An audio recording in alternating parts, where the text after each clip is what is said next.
Hey everyone, आज question देखते हैं क्लाइंबिंग स्टेयर्स लीड कोड का 17। बेसिकली ये क्वेश्चंस को हम पहले ट्राई करते हैं समझने का। तो क्वेश्चन में ये है कि एक आदमी है और उसे स्टेयर्स क्लाइंब करना है, सीढ़ी चढ़ना है। तो उसे सीढ़ी चढ़ने के उसके नियम है। नियम क्या है?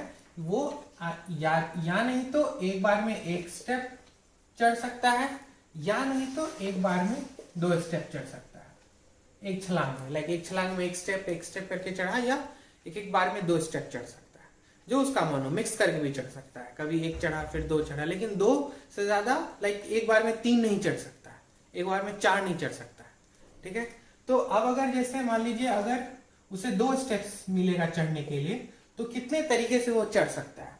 एक चढ़ सकता है एक स्टेप 2 बार में, लाइक एक स्टेप करके हो गया, ये एक तरीका हो गया, ये एक यूनिक वे हो गया चढ़ने का। दूसरा क्या हो सकता है? एक बार में चढ़ेगा एक स्टेप 2 बार में एक स्टेप चढ़ जाएगा। ठीक है।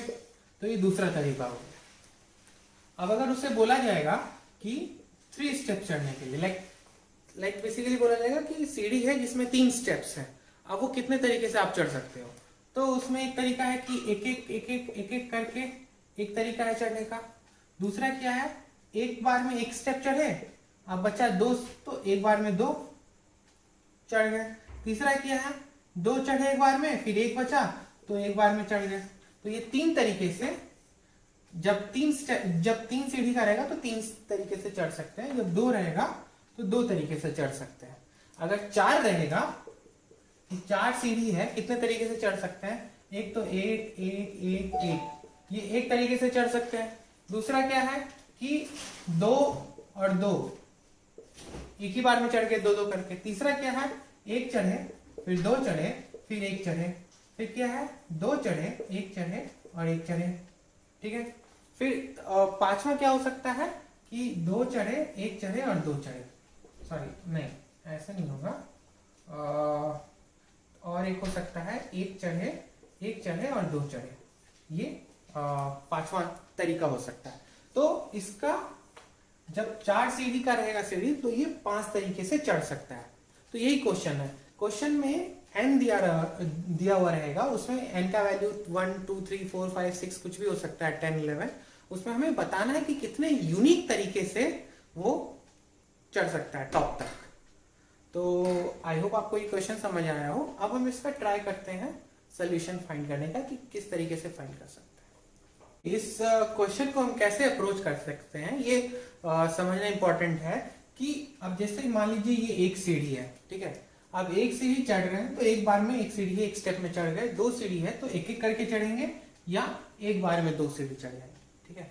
अब अगर इस तरह से सीढ़ी बढ़ता जाएगा 3 और 4 के लिए, या 5 सीढ़ी हो गए, तो कैसे चढ़ेंगे, उसमें कितने डिफरेंट वेज हो सकते हैं, वो समझने के लिए मैं ट्राई करता हूं आपको समझाने का। कि लाइक सीढ़ी चढ़ना, ठीक है, या अगर हम सीढ़ी से उतर रहे हैं, कितने तरीके से उतर रहे हैं, सेम है, राइट। तो अब अगर आप सोचिए, आप यहां पे हैं, ये कोई एक आदमी है, ठीक है।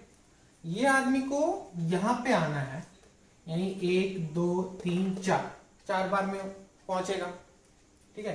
तो अब ये कितने तरीके से यहां पे पहुंच सकता है, ये हमें फाइंड करना है। इसका आंसर मिल जाएगा तो हमें पता चल जाएगा। बट अगर मैं यहां तक का ना सोचूं कि यहां पे कितने तरीके से फाइंड करना है, आप ये सोचिए यहां पे जो आदमी है, यहां पे ये आदमी के पास क्या पॉसिबिलिटी है उतरने का, अगला स्टेप का क्या पॉसिबिलिटी है। तो आदमी यानी तो एक सीढ़ी उतर सकता है, ठीक है। एक सीढ़ी उतरा और बाकी किसी तरह करके वो नीचे पहुंच गया। यानी तो आदमी यहां से एक बार में 2 सीढ़ी उतरा, ठीक है, और वो किसी तरह करके पहुंच गया। तो आदमी के लिए यहां से यहां तक पहुंचने का तरीका यह है कि अगर आदमी एक सीढ़ी उतरा, ठीक है, आदमी यानी तो एक सीढ़ी उतर सकता है, यानी तो 2 सीढ़ी उतर सकता है, 3 सीढ़ी एक बार में जंप नहीं कर सकता। ये क्वेश्चन का कंस्ट्रेंट है। तो अब अगर आदमी एक सीढ़ी उतरा और बाकी उसको x डिफरेंट तरीके से पहुंचने में लगा टाइम, ठीक है। अगर यहां से आदमी एक सीढ़ी उतरा और वो उसको x मान लेते हैं, x तरीके से ये लास्ट तक पहुंच गया। एक्स क्या है मुझे नहीं पता अभी के लिए, बट ये समझिए कि आदमी एक सीढ़ी उतरा और एक्स तरीके से नीचे में पहुंच गया। और यहां नहीं तो आदमी एक बार में 2 सीढ़ी उतर सकता है वो उसे अलाउड है। तो अब जब 2 सीढ़ी एक बार में उतरा, फिर वो वहां से लास्ट तक कुछ और कितने और वाई तरीके से उतर सकता है, वाई तरीके से उतर सकता है वो।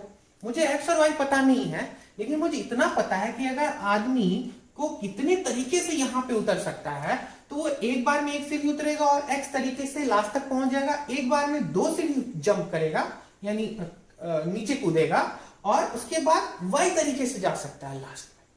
तो टोटल आदमी का कितना तरीका हो सकता है यहां से यहां तक जाने का, आप खुद सोचिए।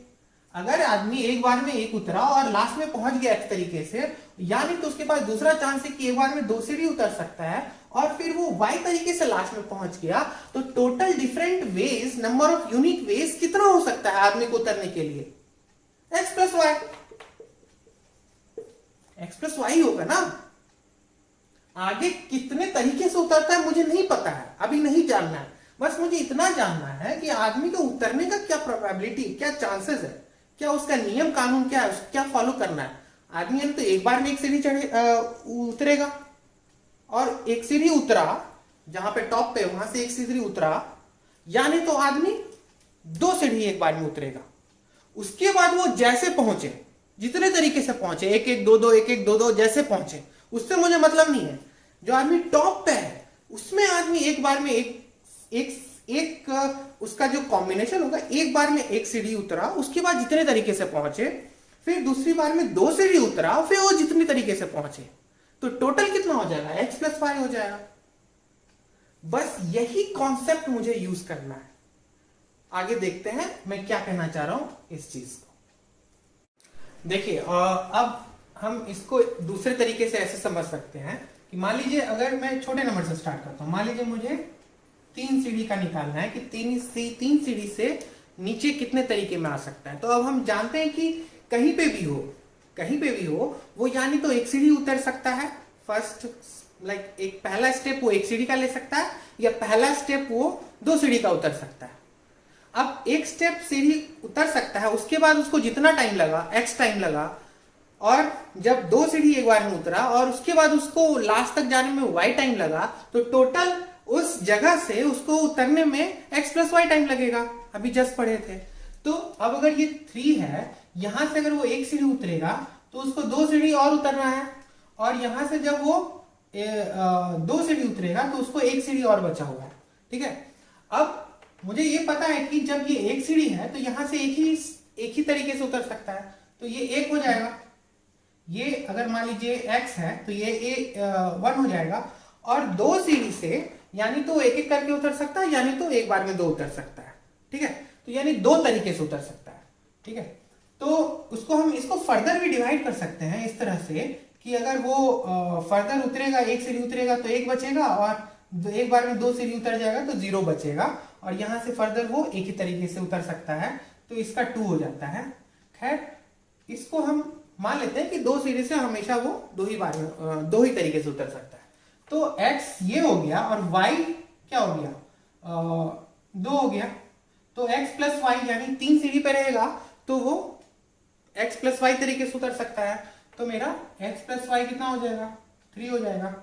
तो 3 पे रहेगा तो 3 तरीके से उतर सकता है। ठीक है, अब अगर मान लीजिए 4 है, चौथे सीढ़ी पे है, चौथे सीढ़ी से उसको उतरना है लास्ट तक, तो वही स्टेप है। अगर वो चौथे सीढ़ी पे है तो वो कितने तरीके से उतर सकता है? तो भाई पहला स्टेप तो यानी वो एक जंप ले सकता है नीचे, या एक बार में 2 जंप ले सकता है। अब उसके बाद उसको x लगे और y लगे, उससे मतलब नहीं हमको। ठीक है, तो टोटल कितना लगेगा? x प्लस वाई, और x और y क्या है वो बाद में निकालेंगे हम। तो अब अगर यहां से वो एक सीढ़ी उतरता है तो उसको 3 सीढ़ी और उतरना है, और 2 सीढ़ी उतरता है तो 2 सीढ़ी और उतरना है। अब ये 3 पे जब आता है तो वो इसको एक जंप करता है तो 2 सीढ़ी बचा हुआ है, और 2 जंप करता है तो 1 सीढ़ी बचा हुआ है। यहां से मुझे 2 मिल रहा है, यहां से मुझे 1 मिल रहा है। यहां पे देखे थे तो 3 के लिए 3 हो गया, 2 + 1, और 2 के लिए पता ही ये 2 है, तो यहां से 3 आ गया, प्लस एक्स, ये 3 हो गया, और वाई क्या हो गया 2 हो गया, तो 5 हो गया। तो जब 4 सीढ़ी पे रहेगा तो उसको 5 डिफरेंट तरीके से उतर सकता है। इसी तरह अगर हम 5 के लिए ले ले तो हमको क्या करना है, यानी तो एक सीढ़ी उतरेगा तो चौथे सीढ़ी पे पहुंचेगा, या 2 सीढ़ी उतरेगा तो तीसरे सीढ़ी पे पहुंचेगा। अब यहां से उसको जितना टाइम लग रहा है यही सारा तरीका रहेगा। यहां से फर्दर 3 होगा, यहां से फर्दर 2 सीढ़ी बचेगा, यहां से फर्दर 2 बचेगा, यहां से 1 बचेगा, और यहां पे फर्दर आपको 2 बचेगा, और यहां पे 1 बचेगा। तो इसका कैलकुलेशन करेंगे तो यहां पे 3 हो जाएगा, इसका 2 हो जाएगा, इसका 5 हो जाएगा, 3 + 2, ठीक है, और इसका 2 + 1 = 3 हो जाएगा, और इसका अगेन 2 + 1 = 3 हो जाएगा। इसका कितना हो जाएगा 5 + 3 8 हो जाएगा। इस तरह से हम निकाल रहे हैं, बस ये स्टेप्स है। अब आप एक चीज देखिए, ये स्टेप में मैं क्या कर रहा हूं, बार बार कैलकुलेट करना पड़ेगा मुझे। लाइक जब 3 सीढ़ी का रहेगा तो ये 2 + 1 = ये वाला कैलकुलेशन मुझे बार बार करना पड़ रहा है। इस चीज को मैं अवॉइड कर सकता हूं क्या? कर सकते हैं। इस चीज को कैसे अवॉइड कर सकते हैं कि अगर जैसे मैंने कहीं पे कैलकुलेट किया, लाइक जैसे 3 सीढ़ी के लिए मैंने कैलकुलेट कर लिया कि 3 हो रहा है वैल्यू, तो मैं उसे कहीं पे स्टोर करके रख लूंगा, ताकि फर्दर ये वाला 3 आए तो मैं वापस से कैलकुलेट नहीं करूंगा कि 2 के लिए और 1 के लिए और फिर इसको जोड़ू। मैं उसको स्टोर करके रखूंगा और वो रीयूज कर लूंगा उसको। ये वाला हम तरीका अपना सकते हैं सॉल्व करने के लिए।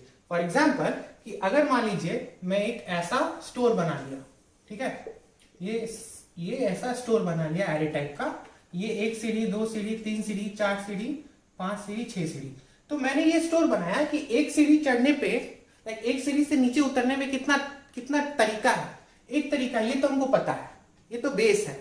2 सीढ़ी से नीचे उतरने का 2 है, ये पता है, ठीक है, ये दोनों पता है।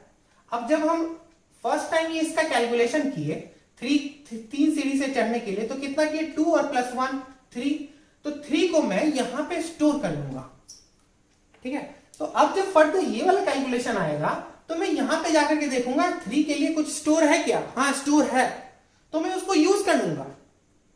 तो यानी कि अगर मुझे जब 4 के लिए मुझे जब कैलकुलेट करना होगा तो मुझे 3 का और 2 सीढ़ी पे जब रहेंगे तब उसका कैलकुलेट करना टोटल डिफरेंट तरीका।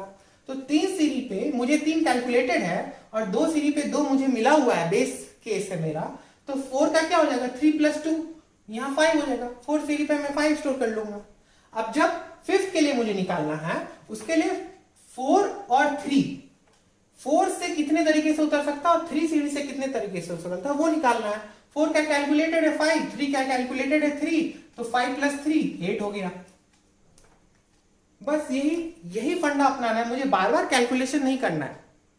मैं किसी स्टोरेज में स्टोर करके रख लूंगा, उसको यूज करूंगा। तो आई होप आपको ये क्वेश्चन समझ में आया हो कि मेरा क्या अप्रोच है। अप्रोच सिंपल यही है कि मैं जब मुझे different number of ways find करना है तो मैं पूरा एंड तक का नहीं सोचूंगा। वो क्वेश्चन सोच के लगेगा बहुत भयावह बड़ा। मैं बस ये सोचूंगा कि मैं जब ऊपर में हूं तो मैं 1 सीढ़ी या 2 सीढ़ी ही उतर सकता हूं एक बार में, और 1 सीढ़ी उतरने के बाद मैं x तरीके से उतर सकता हूं और 2 सीढ़ी उतरने के बाद y तरीके से उतर सकता हूं। तो टोटल कितने तरीके से उतर सकता हूं? x + y तरीके से उतर सकता हूं। तो यही मेन फंडा है। आइए इसका कोड देखते हैं कैसे हम लिख सकते हैं इसको। और पहले हम इस वाले तरीके से कैसे लिख सकते हैं कि बार बार हमको कैलकुलेशन करना पड़ रहा हो, फिर इसको हम कैसे इंप्रूव कर सकते हैं इस वाले से। दोनों सोल्यूशन देखते हैं। आइए देखिए, ये मेरा फंक्शन है, ये इंटीजर टाइप का रिटर्न कर रहा है और नंबर ऑफ स्टेप्स ले रहा है, ठीक है। कैलकुलेट करके मुझे रिटर्न करना है। अब मुझे पता है कि जो 1 सीढ़ी रहेगा तो 1 ही स्टेप लगेगा, 2 सीढ़ी रहेगा तो 2 ही स्टेप लगेगा। ये फिक्स कर लेते हैं हम, ठीक है। तो अब अगर यहां पे हम सिंपल लिख सकते हैं इफ n = 1 और n = 2 देन रिटर्न n, यानी कि 1 रहेगा तो 1 रिटर्न होगा, 2 रहेगा तो 2 रिटर्न होगा। अब बाकी केस में लाइक 3 रहेगा तो क्या होगा, 4 रहेगा तो क्या होगा, 5 रहेगा तो क्या होगा। तो मुझे क्या था कि मैंने बार उसको फर्दर मैं उसको एक सीढ़ी कम करते गया, एक सीढ़ी और 2 सीढ़ी कम करते गया, वैसा किया हूं। तो ये बेसिकली उसी को वापस से कैलकुलेट करना है, रिकैलकुलेट करना है, राइट। तो ऑब्वियसली ये एक रिकर्सिव सोल्यूशन से इजीली बन जाएगा। तो उसके लिए क्या करना है, बेसिकली मुझे यहाँ पे इसका सम क्या हो जाएगा, टोटल नंबर ऑफ सीढ़ी क्या हो जाएगा, टोटल क्या हो जाएगा कि ये स्टेयर्स कि n-2 जब 2 सीढ़ी में चढ़ लिया उसके बाद कितना लगा वो नहीं पता, लेकिन जब n-2 हुआ और ये कितना है, ये x है, इसको हम x मान सकते हैं समझाने के लिए, प्लस स्टेयर्स इसी फंक्शन को कॉल कर रहे हैं n-1 से, ठीक है। तो अब ये और ये y हो गया। अब ये फर्दर कितना कैलकुलेशन, ये घटते जाएगा घटते जाएगा घटते जाएगा, जब 1 या 2 होगा तो वहां से रिटर्न हो जाएगा। इस केस में भी जब 1 या 2 होगा तो रिटर्न हो जाएगा। तो टोटल जो वैल्यू आएगा वही टोटल मिलके आ जाएगा और ये हम रिटर्न कर देंगे टोटल, ठीक है।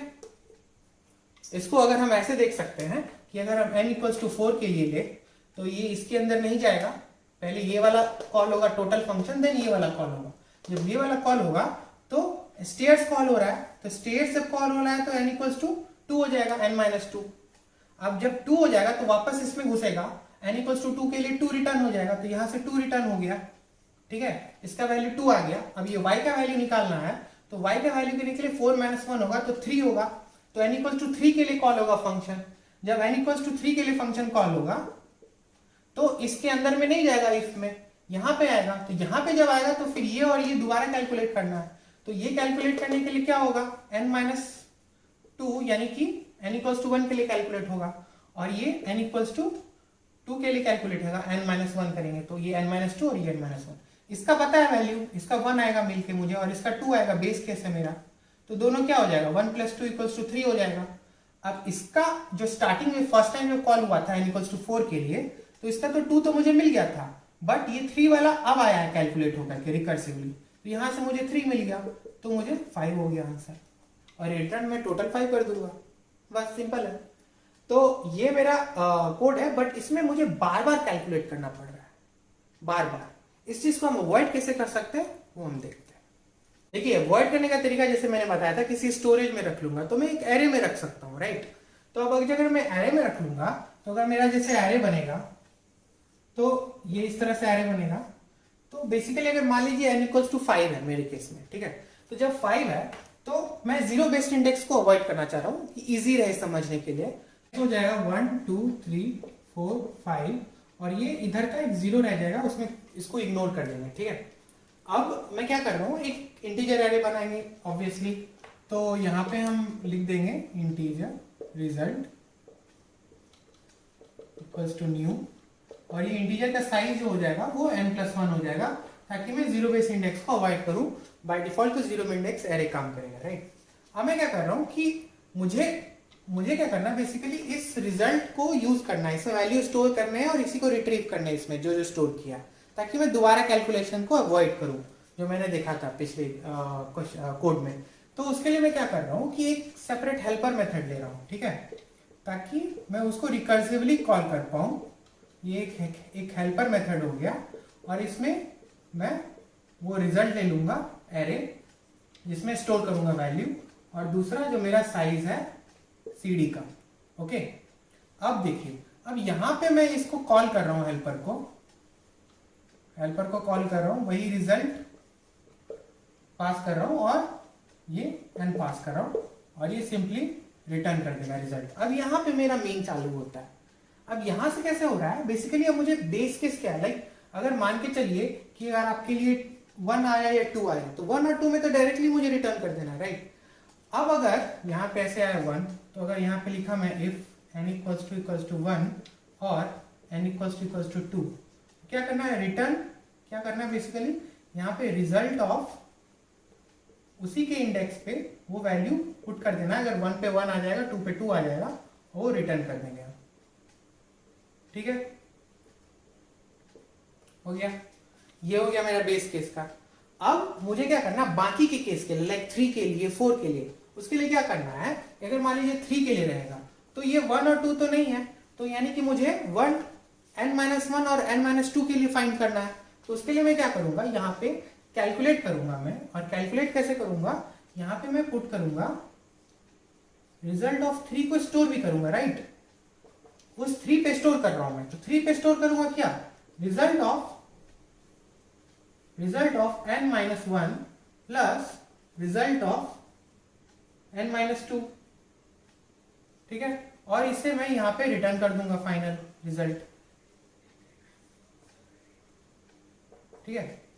अब देखिए, अब अगर n इक्वल्स टू 3 के लिए आ रहा है तो ये 1 और 2 तो नहीं है, तो यहां पे जाएगा, और ये यहां पे n इक्वल्स टू या n माइनस वन होगा तो 3 माइनस वन क्या हो गया, 2 हो गया, तो n इक्वल्स टू 2 के लिए रिजल्ट क्या हो जाएगा, 2 ही रिटर्न हो जाएगा, और 1 के लिए 1 ही हो जाएगा।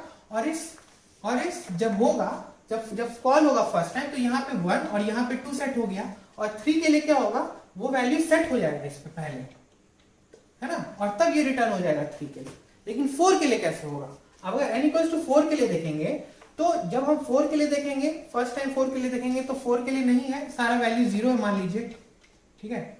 फर्दर ये जाएगा n-1 और n-2 के लिए, n-1 और n-2 के लिए जाएगा, तो यहाँ पे क्या आएगा वैल्यू, यहाँ पे n इक्वल्स टू 3 और n इक्वल्स टू 2, ये n इक्वल्स टू 3 के लिए कॉल होगा ये वाला फंक्शन।